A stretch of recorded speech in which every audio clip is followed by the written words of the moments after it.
नमस्कार दोस्तों, स्वागत है आपका हमारे आज के लेक्चर में। आज हम जो टॉपिक पढ़ने जा रहे हैं उसका नाम है एनपीए यानी नॉन परफॉर्मिंग एसेट, गैर निष्पादित परिसंपत्ति। ये किससे संबंधित होता है? ये बैंक के जो उधार देना है उससे संबंधित होता है। कल के लेक्चर में हमने एनबीएफसी, विकास बैंक वगैरह देखे थे। तो जो विकास बैंकों की स्थापना क्यों की गई थी? ताकि जो हमारी दीर्घकालिक परियोजनाएं हैं जिनमें बहुत ज़्यादा टाइम लगता है, उनमें वाणिज्यिक बैंकों में एनपीए की समस्या है वो बहुत ज़्यादा है। तो आज हम इस एनपीए के समझेंगे कि एनपीए होता क्या है। सबसे पहले हम इसकी परिभाषा को देखेंगे, फिर हम देखेंगे कि एनपीए कितने प्रकार का होता है। उसके बाद हम जानेंगे कि एनपीए के कारण क्या है और इससे प्रभाव क्या पड़ते हैं। बेसल मानक है उनको समझेंगे और एनपीए रोकने के फिर उपाय देखेंगे लास्ट में। इसमें सबसे जो इम्पोर्टेंट है वो क्या है? एक तो बेसल मानक है, ये इम्पोर्टेंट है आरएस परीक्षा की दृष्टि से, और दूसरा एनपीए के कारण प्रभाव प्रकार हैं। इनमें क्या है, स्टेटमेंट वाले क्वेश्चन आ सकते हैं। तो शुरुआत करते हैं एनपीए की परिभाषा से कि एनपीए आखिर होता क्या है। तो सबसे पहले हम देखते हैं कि बैंक जो है, बैंक के कितने काम हैं? दो काम हैं। एक जमा स्वीकार करना और दूसरा क्या करना? उधार देना। तो बैंक के पास जो जमा होती है वो उसकी क्या होती है? देयता होती है, लाइबिलिटी होती है। उस पर उसको ब्याज भुगतान करना होता है। जबकि जो उधार है ये इसकी क्या होता है? परिसंपत्ति होती है। इस पे इसको ब्याज प्राप्ति होती है, ब्याज प्राप्त होता है। तो बैंक कोई भी जब उधार देता है, कोई लोन देता है, तो उस पर हम क्या चुकाते हैं? उस पर हम चुकाते हैं दोस्तों ईएमआई। ईएमआई की full form equal monthly instalment. Equal monthly instalment. ठीक है। तो ये जो ईएमआई हम हर महीने चुकाते हैं, इसके अंदर जो हमने लोन लिया है उसका मूलधन भी होता है और उसका ब्याज भी होता है। इसमें मूलधन भी होता है और ब्याज भी होता है। जो लोन की शुरुआती ईएमआई है, जैसे आपने मान लीजिए 5 साल के लिए कोई लोन लिया है, तो जो शुरू के 2 साल होंगे उसकी जो ईएमआई होगी उसमें मूलधन कम होगा और ब्याज ज़्यादा होगा। और जो बाद की ईएमआई है, बाकी बचे हुए 3 साल की, उसमें मूलधन ज़्यादा होता है, ब्याज कम होता है। तो बैंक जो है वो अपने ब्याज की भरपाई है, ब्याज है वो उपभोक्ता से, ग्राहक से पहले ही ले लेता है। इस प्रक्रिया को क्या बोलते हैं? इस प्रक्रिया को बोलते हैं अमोर्टाइजेशन। इसको अमोर्टाइजेशन बोला जाता है। जिसमें अगर कोई दीर्घकालिक अवधि का लोन है तो उसमें उस लोन का ब्याज है वो शुरुआती वर्षों में ही बैंक के द्वारा ले लिया जाता है, और बाद की जो ईएमआई बचती है वो केवल एक तरह से देखा जाए तो मिनिमम ब्याज होता है, मैक्सिमम मूलधन होता है। शुरुआत में ये, जैसे मान लो 100 रुपये की ईएमआई है ना, तो शुरुआत के 2 वर्षों में 90 रुपये होंगे ये ब्याज के होंगे और 10 रुपये किसके होंगे? मूलधन के होंगे। लेकिन फिर जब ब्याज की पूरी तरह से वसूली हो जाती है, जो कैलकुलेशन की गई थी, तो बाद में फिर 10 रुपये ब्याज के बच जाते हैं और 90 रुपये मूलधन के रहते हैं। इसलिए जब भी हम कोई दीर्घकालिक लोन लेते हैं, जैसे 5 साल का हमने लोन लिया है, तो उसको अगर हम शुरुआत के 1-1.5 साल में ही कंप्लीट करना चाहें, उसकी फुल पेमेंट करना चाहें, तो वो हमारे लिए फ़ायदेमंद है।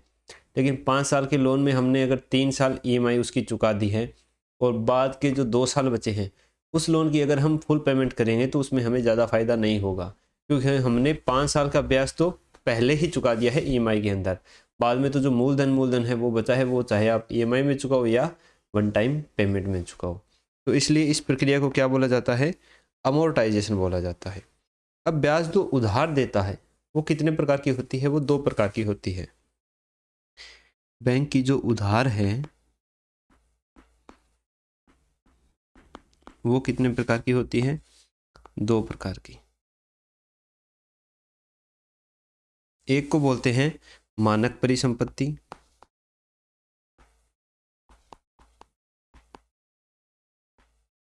और दूसरे को बोलते हैं गैर मानक परिसंपत्ति।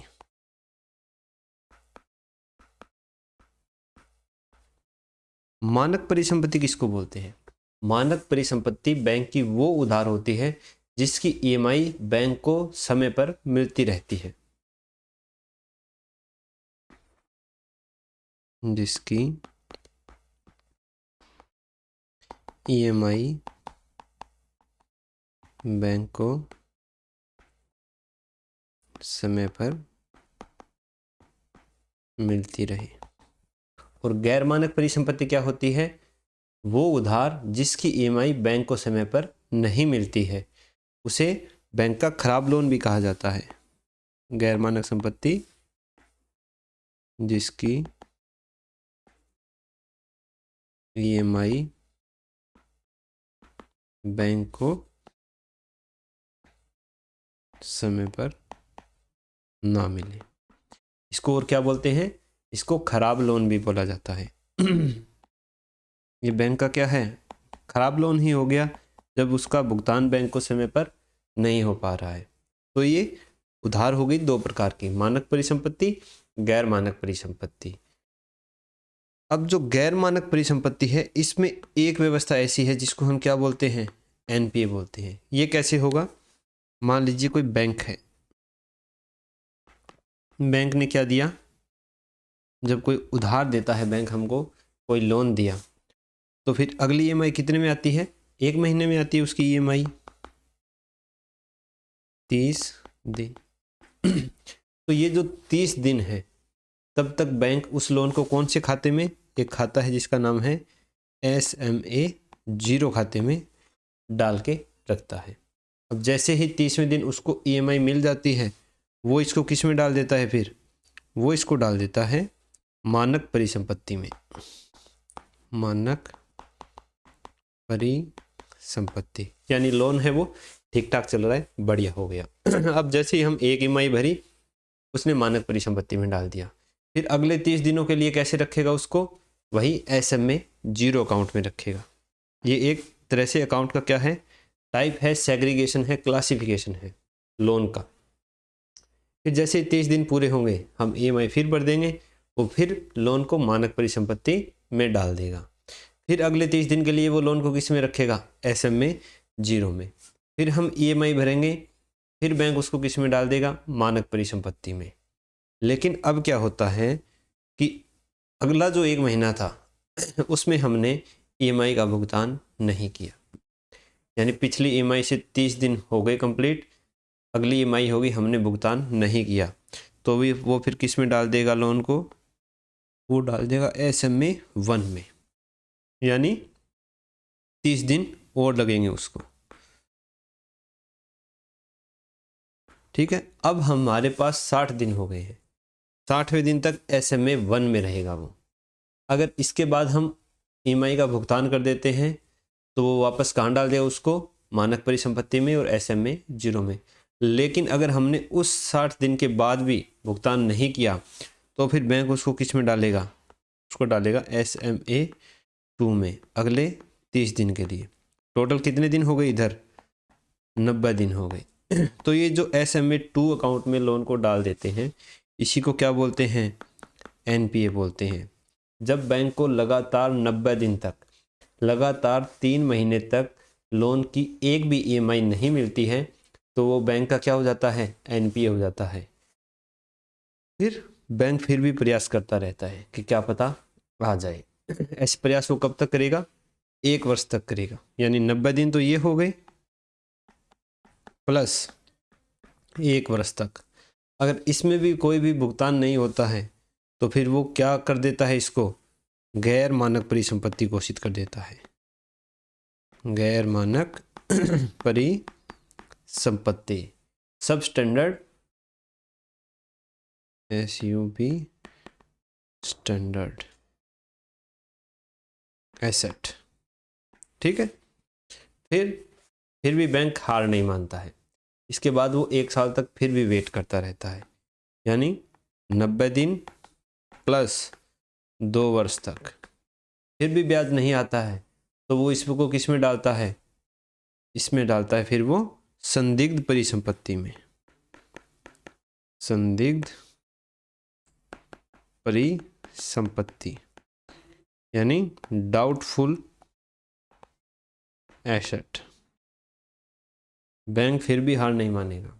कब तक वेट करेगा? 1 साल और वेट करेगा। टोटल कितने साल हो गए? 3 साल।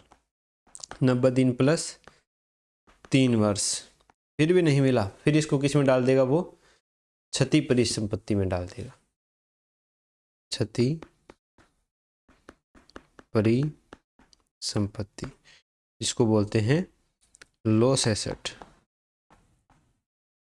तो इस प्रकार से बैंक है वो बार बार प्रयास करता है किसी लोन को भुगतान करने में। इसी से क्या डिसाइड होता है कि लोन एनपीए है वह किस प्रकार का लोन है।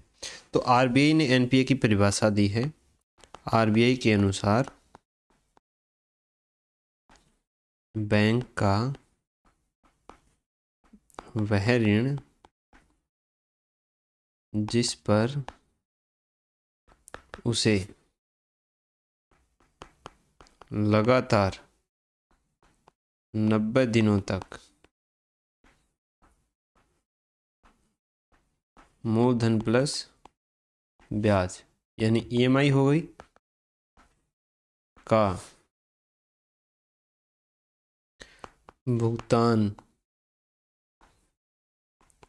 नहीं होता है, वह बैंक का एनपीए कहलाता है। यह है एनपीए की परिभाषा किसके संबंध में? बैंक के संबंध में। लेकिन ये सारे लोन के संबंध में नहीं है। अगर किसी ने फसल लोन लिया है, कृषि ऋण लिया है, तो उसके संबंध में ये अलग है। उसके संबंध में क्या होगा? जब 1 वर्ष तक या 2 फसलों तक, साल में कितनी फसल मान के चलते हैं? 2। जब 2 फसलों तक या 1 वर्ष तक किसी भी प्रकार का भुगतान बैंक को लोन के अगेंस्ट में नहीं किया जाता है तो वो उसको हम एनपीए मानेंगे। कृषि ऋण में क्या हो जाएगा? लगातार 2 फसल या 1 वर्ष तक। एमएसएमई हो गए, लघु उद्योग हो गए, उसके अंदर ये सीमा 180 दिन की है।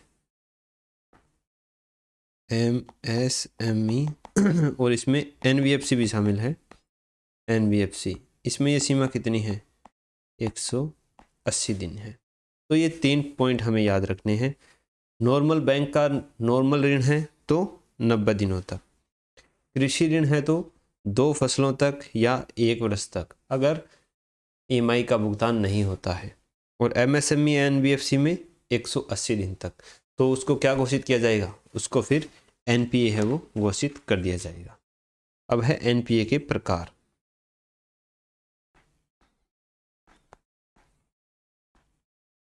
एनपीए के प्रकार हम देख चुके हैं। जो 1 वर्ष, 2 वर्ष, 3 वर्ष वाला हमने सेग्रीगेशन किया था, वही एनपीए के प्रकार हैं। सबसे पहला है गैर मानक परिसंपत्ति।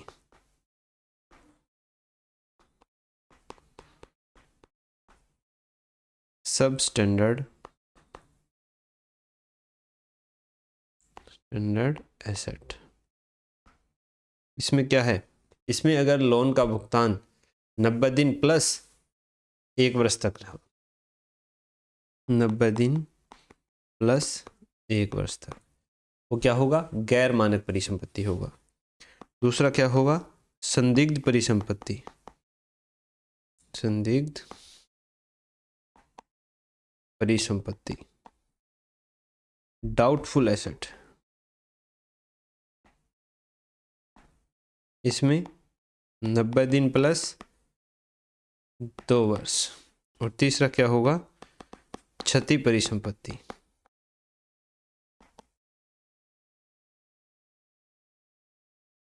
Loss asset.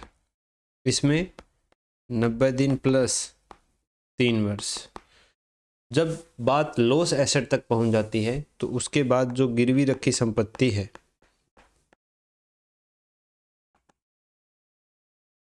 उसको विक्रय करके बैंक अपने लोन को वसूलने का प्रयास करती है। ठीक है, जब लॉस एसेट वाली कंडीशन हो जाती है तब ठीक है, इसको हम सामान्यतः कुर्की होना भी बोलते हैं ना। तो वो लॉस एसेट में आ जाता है, तभी वो चीज़ होती है। अब हम देखते हैं कि एनपीए वृद्धि के कारण क्या है, बैंकों का एनपीए लगातार क्यों बढ़ रहा है, खासकर पीएसबी सेक्टर में। तो एनपीए वृद्धि के कारण, एनपीए वृद्धि का सबसे पहला कारण है आधारभूत संरचना के लिए दिया गया दीर्घकालिक उधार। कौन सा? आधारभूत संरचना निर्माण के लिए दिया गया दीर्घकालिक उधार। ये हमने देखा ही था, क्योंकि इन संरचनाओं की कितनी विशेषताएं होती है? 2 विशेषताएं होती है। एक तो इनकी निर्माण प्रक्रिया है वो लंबी होती है, और दूसरा इनमें उच्च डूब लागत होती है, क्योंकि जब तक परियोजना का निर्माण पूरी तरह से पूरा नहीं होगा तब तक उसको भुगतान नहीं किया जाता है, और फिर वो लोन का भुगतान भी नहीं कर पाता। इसलिए इसमें एनपीए की समस्या है वो बहुत ज़्यादा है। दूसरा है, कई बार बैंक क्या है, दूसरे बैंक से प्रतिस्पर्धा के कारण, कंपटीशन के कारण क्या करते हैं, बहुत जल्दबाजी में लोन दे देते हैं लोगों को, पूरी तरह से उनका डॉक्यूमेंट वेरिफिकेशन भी नहीं करते हैं। तो इसके कारण भी बैंक की एनपीए में वृद्धि होती है। यानी अन्य बैंकों से प्रतिस्पर्धा के कारण जल्दबाजी में दिया गया ऋण बैंक के एनपीए में वृद्धि कर सकता है। तीसरा है कि बैंक द्वारा जो केवाईसी और जो सिविल स्कोर होता है, उन मानकों का प्रयोग है वो अच्छे से नहीं किया जाता है। केवाईसी करवाते हैं हम बैंक में, केवाईसी की फुल फॉर्म क्या होती है? No your customer. उसमें हम बैंक को क्या देते हैं? अपना आधार कार्ड देते हैं, पैन कार्ड देते हैं, वगैरह वगैरह। तो जो आधार कार्ड पर एड्रेस लिखा है उस पर जाके बैंक के अधिकारियों कर्मचारियों को चेक करना चाहिए लोन देने से पहले, कि क्या वो व्यक्ति इस आधार कार्ड में जो एड्रेस लिखा है उस जगह पर रहता भी है या नहीं रहता है। कई बार ऐसा होता है कि लोन ले लेते हैं, बाद में जब वसूली के लिए जाते हैं बैंक के कर्मचारी, तो वो एड्रेस ही क्या गलत मिलता है या किसी और का एड्रेस मिलता है। तो ये केवाईसी जो है वो अगर बैंक अच्छी तरह से करेगा, सब चीज़ों का वेरिफिकेशन करेगा, तो एक जेन्युइन बंदा है उसी को लोन देंगे हम। फ्रॉड बंदा है वो ऋण नहीं ले पाएगा, जिससे एनपीए नहीं बढ़ेगा। दूसरा क्या है? सिबिल स्कोर होता है। सिबिल स्कोर से हम सब वाकिफ़ हैं, क्योंकि क्रेडिट कार्ड हो गया, लोन लेना हो गया, इसके लिए हमारा सिबिल स्कोर है वो अच्छा होना ज़रूरी है। सिबिल स्कोर, सिबिल की फुल फॉर्म क्या होती है? Credit information bureau of India limited. ये 750 से 900 के बीच में होता है, जो बढ़िया माना जाता है। अगर किसी का सिबिल स्कोर 750 से कम है तो उसको सामान्यतः लोन नहीं मिलता है, बशर्ते वो कोई सरकारी कर्मचारी ना हो या कोई बड़ी फर्म ना हो, तब तक। 750 से 900 के बीच में हुआ तो बढ़िया होगा। कई बार जिसने लोन नहीं लिया है एक भी बार, उसका भी सिबिल स्कोर क्या है? 750 से कम ही है, क्योंकि बैंकों को पता ही नहीं है कि ये कितनी अच्छी तरह से दोबारा भुगतान कर पाता है लोन का। तो अगर ये चीज़ होगी कि बैंक केवाईसी और सिबिल स्कोर दोनों को अच्छे से जस्टिफाई होने के बाद ही बंदे को ऋण देंगे, तो फिर एनपीए में कमी कर सकता है। और अगर जल्दबाजी में इनको इग्नोर कर दिया तो फिर एनपीए में क्या हो जाएगी? वृद्धि हो जाएगी। तो तीसरा क्या हो गया? केवाईसी और सिविल मानक का सही से अनुपालन नहीं करना। केवाईसी की full form no your customer, एक तो spelling,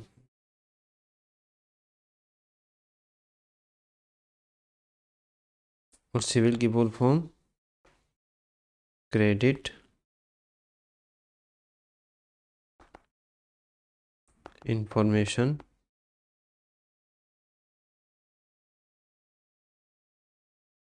bureau of India limited, ये होती है सिविल की फुल फॉर्म। ठीक है, इसका मुख्यालय कहाँ है? इसका मुख्यालय है मुंबई में। तो ये चीज़ें भी क्या कर सकती है? वृद्धि कर सकती है। अब जैसे ही सिविल स्कोर चेक किया जाता है, किससे करते हैं हमारा CIBIL score check? PAN card से। पैन कार्ड में कितने अंक होते हैं? हमारे पैन नंबर में 10 अंक होते हैं जो अल्फ़ा न्यूमेरिकल होते हैं।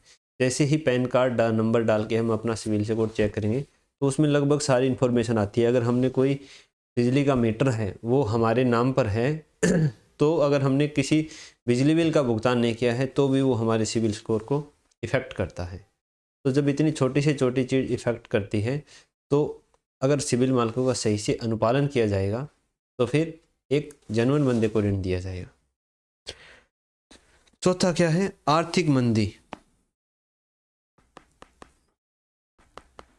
आर्थिक मंदी एनपीए में क्या कर सकती है? वृद्धि कर सकती है। जैसे कोरोना के टाइम पे अगर मान लो किसी ने जस्ट कोरोना मतलब 2020 के जनवरी में लोन लिया होगा और कोई अपना उद्यम स्टार्ट किया होगा, मार्च में क्या आ गया? कोरोना आ गया, आर्थिक मंदी हो गई, सब कुछ बंद हो गया।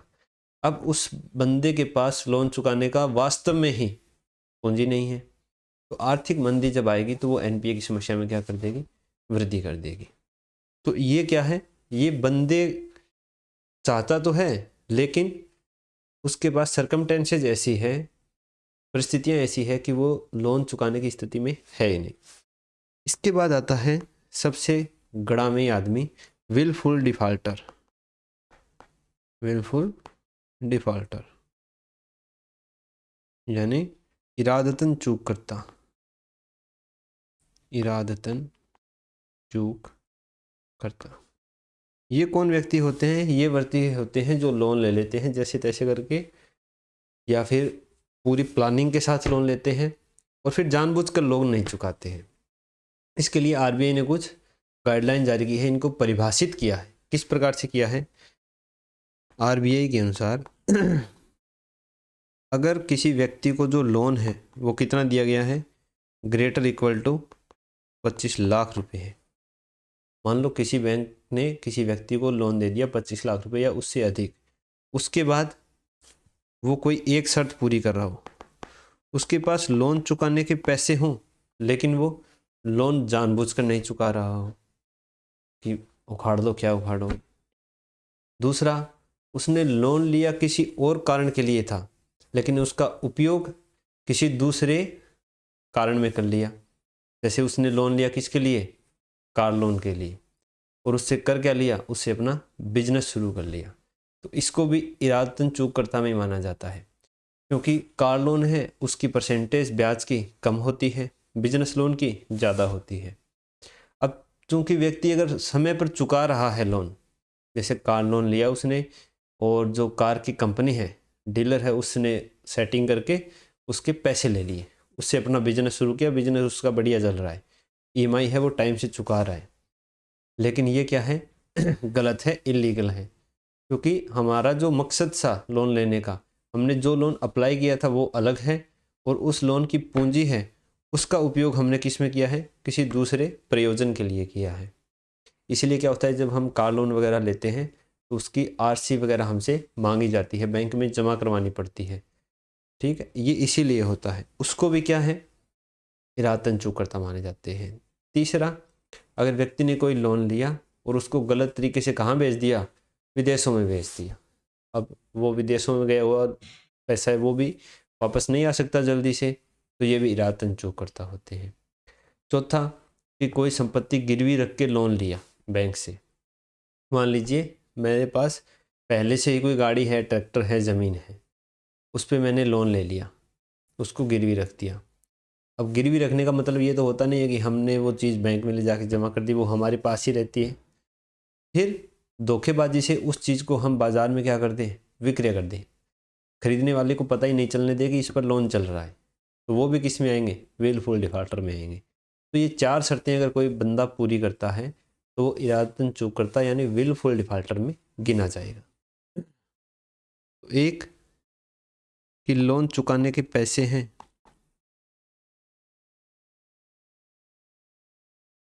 लेकिन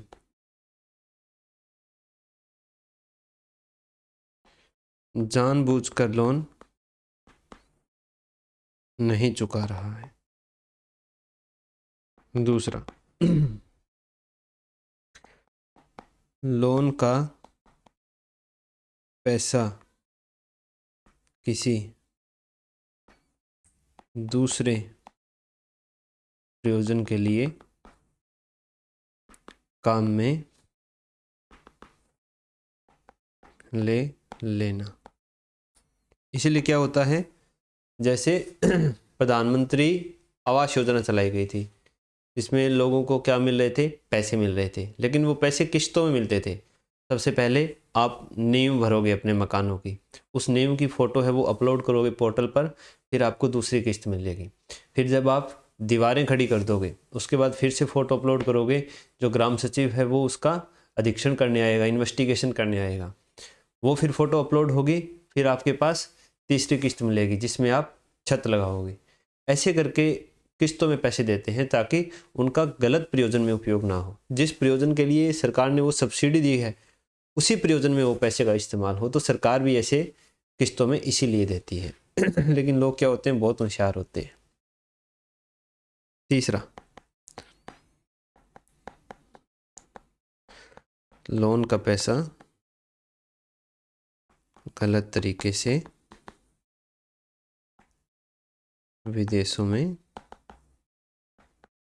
भेज दे। और चौथा है, बैंक में गिरवी रखी संपत्ति का अवैध तरीके से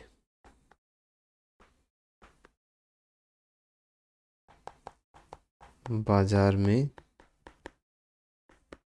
विक्रय कर दे। ठीक है, अवैध तरीके से उसका विक्रय कर दे। जैसे एक घटना हुई थी, एक बंदा था, वो बैंक मैनेजर के पास गया कि मुझे सर एक पुरानी एल्टो लेनी है बेटी के लिए, तो 3 लाख की मिल रही है, मुझे 1 लाख रुपए लोन दे दो, 2 लाख मेरे पास है। तो उसको 1 लाख रुपए लोन दे दिया। कितने दिन के लिए, मान लो 6 महीने के लिए दे दिया। फिर उसने क्या किया, वो लोन उसने 4 महीने में चुका दिया कि लीजिए सर 1 लाख रुपए मेरे पास हो गए, आप कंप्लीट कर दीजिए इस अकाउंट को। तो क्लोज हो गया। थोड़े दिन बाद वो फिर गया कि वो एल्टो गाड़ी है वो छोटी पड़ रही है, अब हमें स्विफ्ट गाड़ी लेने का मन हो रहा है, 5 लाख की मिल रही है, 2.5 लाख मेरे पास है, 2.5 लाख आप लोन दे दीजिए। तो उसने 2.5 लाख रुपए लोन दे दिया। लोन भी टाइम पे उसने चुकता कर दिया, उसका सिविल स्कोर भी बढ़िया हो गया। फिर वो थोड़े दिन बाद फिर गया, बोला साहब हमें तो अब और बड़ी गाड़ी चाहिए, हमें तो ऑडी लेनी है। कितने की है, बोला ये 30-35 लाख की मिल रही है, पसंद 50 वाला आया था लेकिन ले 30-35 वाले ही रहे हैं। तो मैनेजर बोला भी 30-35 वाले क्यों ले लो, 50 वाले ले लो, क्या दिक्कत है। तो उसने उसको लोन कितना चाहिए, बोला लोन तो सर 40 लाख चाहिए, 10 लाख ही है हमारे पास, 40 लाख रुपए का लोन दे दिया। अब चूंकि वो बंदा गाड़ी नहीं बेच सका, क्योंकि आरसी वगैरह सब बैंक में वेरीफाई हो गई थी, उस बंदे ने उस गाड़ी के टायर निकाल करके, उसका म्यूजिक सिस्टम निकाल करके, उसके इंजन के पार्ट निकाल करके अलग अलग बेच थी। अब बैंक उखाड़ दो भी, क्या उखाड़ा है, सिंगल बंदा था। जाके घर पे चेक कर रहे हैं तो मिल ही नहीं रहा। बाद में काफ़ी ज़्यादा इन्वेस्टिगेशन हुई तो वो एक रिक्शे वाला था, पूरी प्लानिंग के साथ उसने ये पूरा सिस्टम बिठाया था। तो ऐसी चीज़ें हो जाती है कई बार। तो ये होते हैं इरादतन चूक करता। इसके बाद आता है DRT की अकार्यकुशलता। DRT की अकार्य कुशलता। अब ये DRT क्या चीज़ है, DRT की फुल फॉर्म है डेट रिकवरी ट्रिब्यूनल। क्या है, डेट रिकवरी ट्रिब्यूनल। ठीक है, तो ये क्या चीज़ होती है, इसकी स्थापना कब की गई थी, 1993 में। तो बैंक है वो अपना लोन 2 प्रकार से देता है। किसको, एक तो इंडिविजुअल व्यक्ति को, और एक बैंक लोन कंपनियों को भी देता है, कंपनी को भी देता है। अब मान लीजिए जो व्यक्ति को लोन देता है उसको क्या बोलते हैं, खुदरा लोन बोलते हैं। अब जो व्यक्ति वाला लोन है ये एनपीए हो जाता है, तो फिर ये मामला कहाँ जाता है, डीआरटी में। और जब कंपनी का लोन है वो एनपीए हो जाता है तो वो कहाँ जाता है, एनसीएलटी में। एनसीएलटी यानी national company law tribunal, national company law tribunals. तो जब व्यक्ति को लोन दिया जाता है जिसको खुदरा लोन बोलते हैं वो एनपीए हो जाता है, तो वो एक अधिकरण में जाता है जिसको डीआरटी बोलते हैं, डेट रिकवरी ट्रिब्यूनल। अब डेट रिकवरी ट्रिब्यूनल है ये कब बना था, 1993 में बना था। इसका क्या प्रोसेस है कि इसको 6 महीने के अंदर मामले को क्या करना है, सुलझाना होता है। लेकिन अगर इसके पास 100 मामले आ रहे हैं तो ये केवल 20% मामलों को ही सुलझा पा रहा है। मतलब इसकी कार्यकुशलता है वो क्या है, कम है। इसीलिए बैंक के एनपीए में क्या होती रहती है, वृद्धि होती रहती है। इसके बाद नेक्स्ट आता है teaser loan, VII, teaser loan यानी लोक लुभावन लोन, लोक लुभावन ऋण। ठीक है, ये क्या होता है, ये होता है कि बैंक कई बार हमारे पास आता है कि आप कार लोन ले लीजिए, आपको 1 साल के लिए हम फिक्स्ड इंटरेस्ट रेट पर 6.5 इंटरेस्ट रेट पर कार लोन दे देंगे। कार लोन कितने साल का होगा, 5 साल का होगा। अब उसने 1 साल के लिए फिक्स कर दिया 6.5, लेकिन अगले 4 साल के लिए क्या है, वो बाज़ार पे डिपेंड करती है। 1 साल तक तो हम बहुत खुश होंगे, 6.5% लग रहा है, लेकिन अगले ही साल वो क्या कर देंगे, इसको बढ़ा के 7.5 कर देंगे। 7.5 भी झेल जाएंगे हम, तो फिर वो बढ़ा के इसको अगली बार 8 भी कर सकता है, अगले साल से उसको 8.5 भी कर सकता है। तो पहले साल की तो फिक्स थी, लेकिन बाद के 4 साल की फिक्स नहीं थी। इससे फिर क्या होता है, ग्राहक असंतुष्ट हो जाता है, बोलता है कि हम लोन देंगे ही नहीं, चुकाएंगे नहीं, आप इंटरेस्ट रेट बढ़ाते रहो। तो वो फिर क्या कर देगा, इसके एनपीए में वृद्धि कर देगा। तो टीजर लोन कौन सा उधार होता है,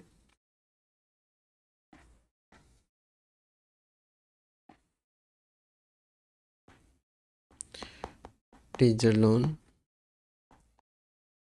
वह उधार है जिसे बैंक कम ब्याज में, जिसे बैंक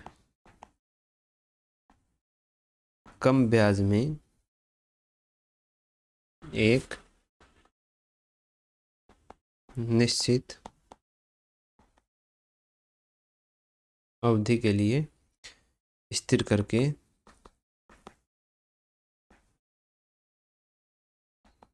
ग्राहकों को देता है, लेकिन निश्चित अवधि के बाद वो ब्याज दर में तेजी से वृद्धि करता है, जो ग्राहक के लिए असहनीय होती है, और यही क्या करता है, एनपीए में वृद्धि कर देता है। ठीक है, तो ये हो गई टीजर लोन से। इसके बाद आता है दोहरे तुलन पत्र की समस्या। दोहरे तुलन पत्र की समस्या, अंग्रेजी में इसको बोलते हैं ट्विन बैलेंस शीट प्रॉब्लम। अब तुलन पत्र क्या होता है, देखिए बैंक है, बैंक नहीं कोई भी कंपनी है, वो हर वर्ष उसको 2 विवरण जारी करने अनिवार्य होते हैं। हर वर्ष कितने विवरण, 2 विवरण। कौन से, एक होता है लाभ हानि विवरण और दूसरा क्या होता है, तुलन पत्र होता है, बैलेंस शीट। लाभ हानि विवरण तो हम पता ही है कि लाभ दिखाएगा, हानि है क्या है वो उसका ब्यौरा देगा। तुलन पत्र क्या है इसको समझते हैं। तुलन पत्र क्या है कि ये जिस दिन तुलन पत्र जारी किया जाता है कंपनी के द्वारा, उस दिन की कंपनी की ये वास्तविक वित्तीय स्थिति को दर्शाता है। इसकी कोई फिक्स तिथि नहीं है। जैसे मान लीजिए 25 मार्च को किसी कंपनी ने अपनी बैलेंस शीट जारी की, तो एज ऑन 25 दिसंबर 2025 वो अपनी वास्तविक वित्तीय स्थिति को क्या कर रहा होता है, प्रदर्शित कर रहा होता है। इसमें वो दो चीज़ करता है, एक कंपनी की सारी देयता बताता है और दूसरा कंपनी की सारी परिसंपत्ति है वो बताता है। दो कॉलम होते हैं इसके। लास्ट के अंदर देयता, टोटल देयता कुल देयता बराबर कुल परिसंपत्ति। हालांकि ये प्रैक्टिकल रूप से संभव नहीं है, लेकिन जब चार्टेड अकाउंट क्या करता है, उसकी ऑडिटिंग करता है, तो उसके हिसाब से ये दोनों क्या आनी चाहिए, बराबर आनी चाहिए। तो ये कुल देयता और कुल परिसंपत्ति। देयता यानी जो उस कंपनी पर लायबिलिटी है, जो उसको चुकाने हैं। परिसंपत्ति जहाँ से उसको कुछ ना कुछ मिलना है, फायदा होना है, वो परिसंपत्ति है। अब यहाँ पर मान लीजिए कोई बैंक है, वो किसको उधार दे रहा है, कंपनी को क्या दे रहा है, उधार दे रहा है। तो ये उधार बैंक के लिए क्या होगी, परिसंपत्ति होगी, कि यहाँ से बैंक को ब्याज प्राप्त होगा। और यही उधार कंपनी के लिए क्या होगी, देयता होगी, क्योंकि इस पर उसको ब्याज चुकाना है। तो एक ही चीज़ को बैंक बैलेंस शीट में कहाँ लिखेगा, परिसंपत्ति में लिखेगा, और उसी को कंपनी है वो अपनी बैलेंस शीट में कहाँ लिखेगी, देयता में लिखेगी। तो ये क्या होगी, एक चीज़ कहाँ लिखी जा रही है, दो जगह पर लिखी जा रही है। अब मान लीजिए बैंक है, उसने किसको उधार दिया, कंपनी को उधार दिया। कंपनी ने क्या बनाई, वस्तु या सेवा बनाई। वस्तु और सेवा का क्या किया, विक्रय किया। विक्रय करे से करने को क्या हुआ, लाभ प्राप्त हुआ। लाभ से उसने क्या चुका दिया, बैंक का लोन चुका दिया। अब ये फिर बैंक क्या करेगा, उसको कंपनी को उधार देगा, फिर कंपनी वस्तु सेवा का क्रय करेगी, बनाएगी, बाजार में विक्रय करेगी, लाभ होगा, बैंक को भुगतान करती रहेगी। लेकिन मान लीजिए जब वस्तु और सेवा कंपनी ने बना ली, लेकिन उसी समय क्या आ गया, कोरोना आ गया। कोरोना आ गया तो चीज़ों को बेच नहीं पाया, बेच नहीं पाया तो उसको लाभ नहीं हुआ, लाभ नहीं हुआ तो बैंक उसको प्राप्त नहीं कर पाया। तो बैलेंस शीट में वो उसकी जो परिसंपत्ति है वो क्या हो रही है, अब धीरे धीरे एनपीए होती जा रही है। और जो कंपनी है उसकी देयता क्या है, वो बढ़ती जा रही है। तो दोनों की बैलेंस शीट यहाँ पर क्या हो जाती है, प्रभावित हो जाती है। यही दोहरे तुलन पत्र की समस्या है। तो दोहरे तुलन पत्र की समस्या है वो भी किस में कर सकती है, बैंक के एनपीए में क्या कर सकती है, वृद्धि कर सकती है। ये होगी अपनी एक नोटबुक कंप्लीट। तो ये थे सारे कारण जिसके कारण एनपीए में क्या होती है, वृद्धि होती है। अब हम देखते हैं कि बढ़ते एनपीए के प्रभाव क्या पड़ते हैं, बैंक के ऊपर क्या प्रभाव पड़ता है, अर्थव्यवस्था पर क्या प्रभाव पड़ता है, इन चीजों को देखते हैं। सॉरी,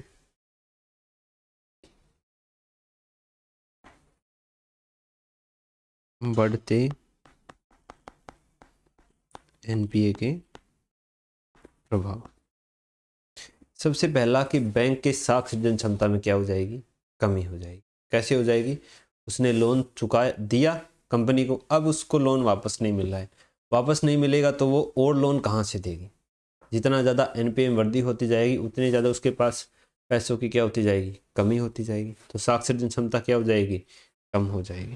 तो पहला है बैंक की साख सृजन क्षमता में कमी। अब जब बैंक का कोई लोन एनपीए होता है तो बैंक फिर दो काम करने का प्रयास करता है ताकि वो अपने एनपीए की भरपाई कर सके। क्योंकि लोन कहाँ से देता है बैंक, जो ग्राहकों की जमा है उसी पर उधार देता है।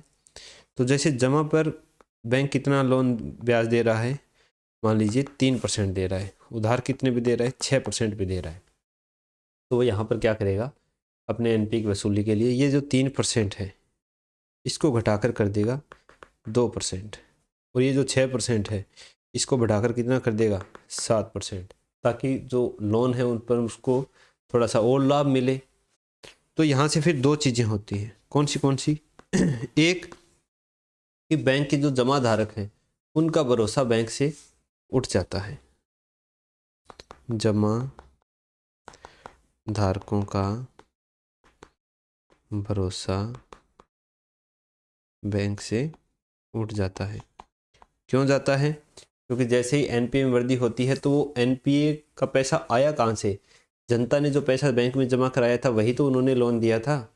दूसरा, फिर उनको ब्याज दर भी कम मिल रही है, तो जमा धारकों का भरोसा बैंक से उठने लगता है। फिर अगर मान लीजिए कोई बैंक है, वो कहाँ पर लिस्टेड है? स्टॉक मार्केट में लिस्टेड है।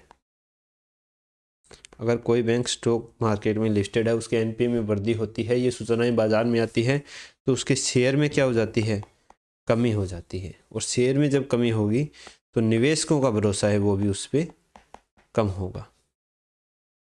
निवेशकों का भरोसा भी क्या हो जाता है? कम हो जाता है।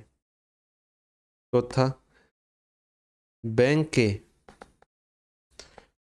उधार के ब्याज दर में क्या हो जाती है?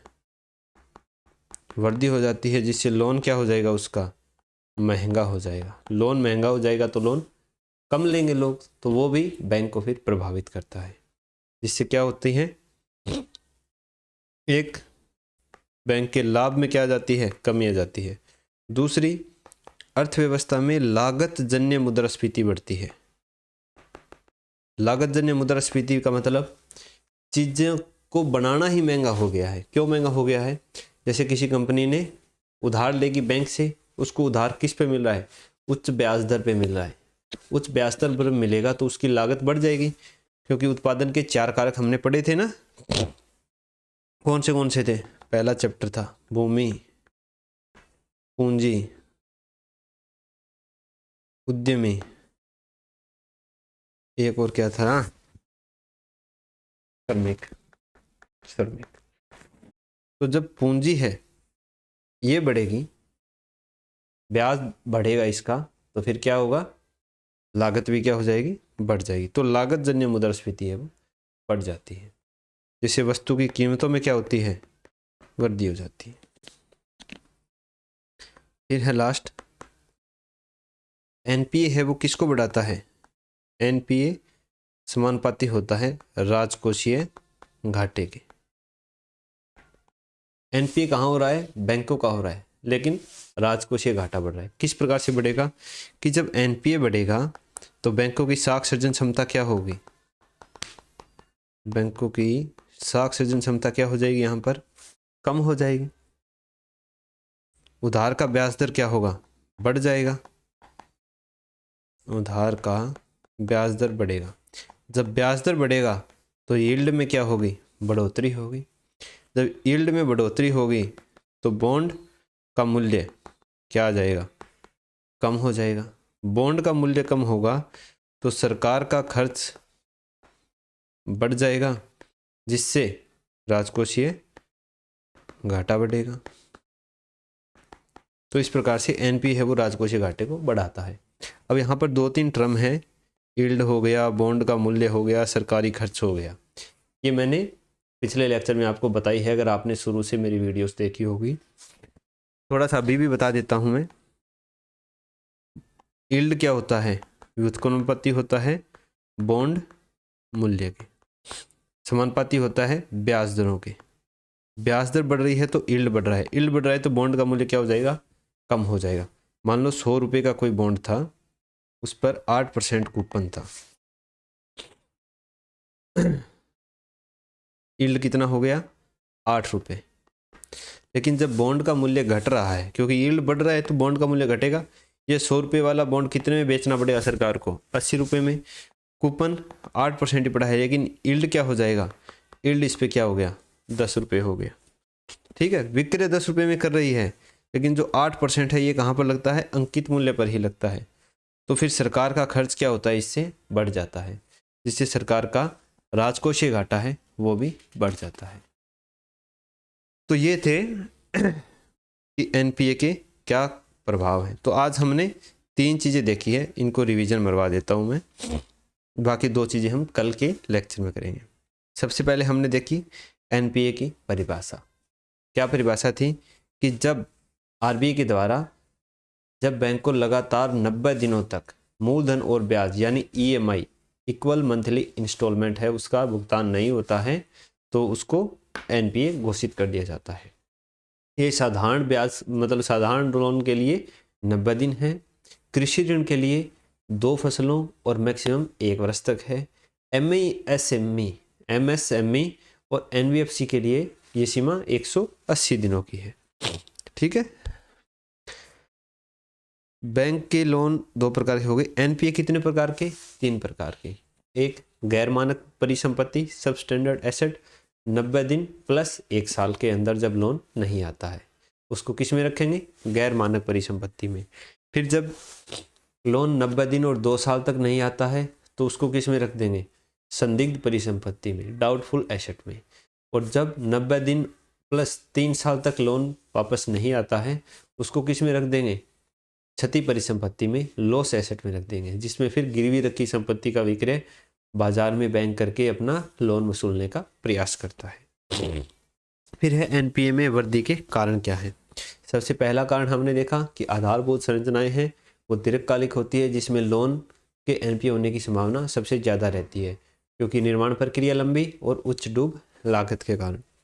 फिर है बैंक है वो दूसरे बैंकों से प्रतिस्पर्धा के चलते लोन देने में कई बार जल्दबाजी कर देता है जिससे जेन्युइन बंदे को लोन नहीं मिलता है और वहाँ पर एनपीए की संभावनाएं बढ़ जाती है। तीसरा है बैंकों के द्वारा केवाईसी और सिविल मानकों का अच्छे से प्रयोग नहीं करना। KYC know your customer, CIBIL credit information bureau of India limited 750 से 900 के बीच में होता है। फिर आता है आर्थिक मंदी। जब आर्थिक मंदी आएगी तो एनपीए में अपने आप वृद्धि हो जाएगी क्योंकि लोगों की लोन चुकाने की क्षमता ही नहीं रहेगी। फिर है विलफुल डिफॉल्टर। इसको आरबीआई ने परिभाषित किया है कि जिस व्यक्ति को अगर जिस कंपनी को व्यक्ति को 25 लाख रुपए से ज़्यादा का लोन मिला है दिया गया है, फिर अगर 4 शर्तें हैं। अगर उसके पास पैसे हैं, जानबूझकर लोन नहीं चुका रहा है, दूसरा उसने लोन किसी और पर्पज से लिया था लेकिन उसका प्रयोजन दूसरे प्रयोजन में यूज कर लिया, या फिर लोन के पैसे को गलत तरीके से विदेशों में भेज दिया, या फिर लोन के लिए जो संपत्ति उसने बैंक में गिरवी रखी थी उसका अवैध तरीके से बाजार में विक्रय कर दिया। फिर है डीआरटी की कार्यकुशलता, डेट रिकवरी ट्रिब्यूनल, जो खुदरा लोन के से संबंधित मामलों को देखता है। बैंक 2 प्रकार के लोन देता है, व्यक्ति को खुदरा लोन जो कहाँ देखेगा? डीआरटी में। दूसरा कंपनी को लोन देते हैं जिसके एनपीए को कहाँ देखा जाता है? एनसीएलटी में, नेशनल कंपनी लॉ ट्रिब्यूनल में। इसको भी हम आगे डिटेल में पढ़ेंगे। फिर है टीजर लोन, लोक लुभावन लोन। इसमें बैंक की ही भूमिका ज़्यादा होती है क्योंकि एक निश्चित अवधि के लिए ब्याज दर कम होती है लेकिन बाद की अवधि में वो ब्याज दर में तेजी से वृद्धि करते हैं जो ग्राहक के लिए असहनीय हो जाती है, तो ग्राहक फिर एनपीए मार जाता है। फिर है दोहरे तुलन पत्र की समस्या। कंपनियां 2 विवरण जारी करती है साल में, एक लाभ हानि स्टेटमेंट और एक बैलेंस शीट। बैलेंस शीट में 2 चीज़ें होती हैं, देयता और परिसंपत्ति। अगर बैंक कंपनी को लोन देता है तो बैंक के लिए वो क्या है? परिसंपत्ति है, कंपनी के लिए क्या है? देयता है। लेकिन कंपनी जब उसको समय पर नहीं चुकाएगी तो ये दोनों बैलेंस शीट को प्रभावित करेगा, इसके कारण एनपीए में वृद्धि होती रहती है। फिर है बढ़ते एनपीए के प्रभाव क्या हैं। बैंक की साक्ष्यजन क्षमता में कमी आती है क्योंकि उसके पास जो जमा धारकों का पैसा है वही वो लोन के लिए देती है। इससे जमा धारकों की बैंक पर विश्वास कम हो जाता है।